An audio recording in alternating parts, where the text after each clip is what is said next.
Welcome to untold Bharat.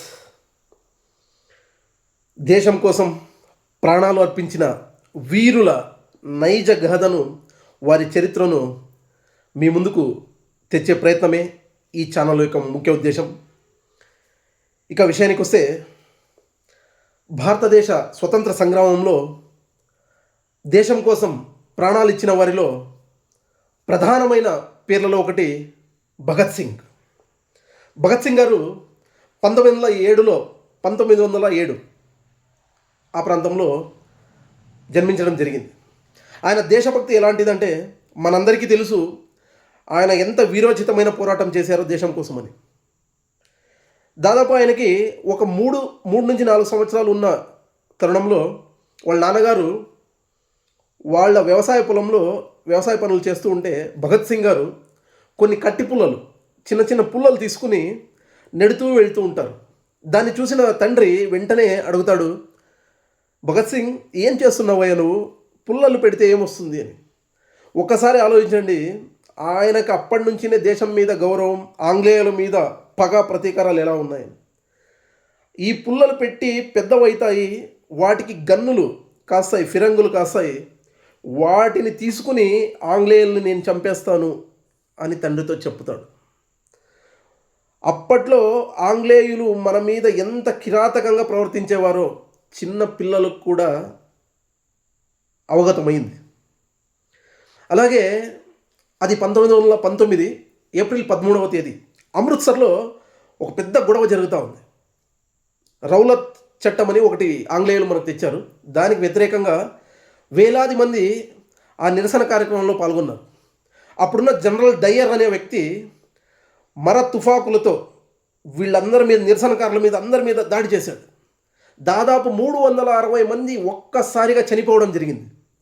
360 మంది, వేలాది మంది రక్తసిక్త గాయాలతో అక్కడ పడడం జరిగింది. ఈ సంఘటన జరిగింది అని దేశం మొత్తం గగ్గోలు పెడుతూ ఉంది. ఆ మరుసటి రోజు భగత్ సింగ్ గారు పాఠశాలకు వెళ్ళలేదు. పాఠశాలకి వెళ్ళాడు అనుకున్నారు, ఆయన వెళ్ళలేదు. ఎక్కడున్నాడు అని చూస్తే, ఎక్కడైతే అక్కడ జలియన్వాలాబాగ్లో అది జరిగిందో అక్కడున్నాడు. ఇంట్లో వాళ్ళందరూ సాయంకాలం అయినా కూడా ఇంటికి రాలేదా అని వెయిట్ చేస్తూ ఉన్నారు. దిగాలుగా, ఎంతో బాధతో సాయంకాలానికి ఇంటికి చేరుకున్నాడు. ఇంటికి వచ్చిన భగత్ సింగ్ గారిని పరిగెత్తుకుంటూ వెళ్ళిన తన చిన్న చెల్లెలు అమృత అని ఆమె అడిగింది, ఎక్కడికి వెళ్ళావన్నా అంటే, ఆయన చేతిలో ఒక గాజు సీసా ఉండింది. ఆ గాజు సీసా ఎర్రగా కనిపిస్తూ ఉంది, అందులో మట్టి ఉంది. ఏం జరిగింది, ఏంటిది అని అడిగితే, ఎక్కడైతే మన భారతీయుల్ని, మన వాళ్ళని చంపేశారో అక్కడున్న రక్తంతో కూడిన మట్టిని ఆ గాజు సీసాలో నించుకుని వచ్చి ఇంట్లో పెట్టి, పెరట్లో ఉన్న పూలన్నీ తెచ్చి వాటికి సమర్పిస్తాడు. ఎవరైతే అసూలు బాసారో వాళ్ళ కోసం ఆ పూలని సమర్పించి అప్పుడే ఒక ప్రతిజ్ఞ పూనుతాడు, నేను ఖచ్చితంగా ఆంగ్లేయుల మీద పోరాడాలి, ఆంగ్లేయులను చంపాలి, భారతదేశానికి విముక్తి ఇవ్వాలి అని. మనం ఒక్కసారి చూస్తే, దేశం మనకు ఎంతో ఇచ్చింది, ఇంత స్వేచ్ఛగా ఉన్నాం, ఇంత స్వేచ్ఛాగాలిని పీలుస్తున్నాం. ఇలాంటిది మనం దేశం కోసం ఏం చేస్తున్నామా అన్నది ఒక్కసారి మనమందరూ ఆలోచించాల్సిన తరుణం ఇప్పుడు ఆసన్నమైంది. ఇలాంటి ఎంతోమంది మహానుభావులు మనకు స్వతంత్రం తెచ్చి ఇచ్చి వెళ్తే, వాళ్ళ ప్రాణాలని అర్పించి వెళ్తే, మన దేశాన్ని మనం ఇప్పుడు కూడా ఒక బాధ్యతతో చూసుకోవడం లేదు.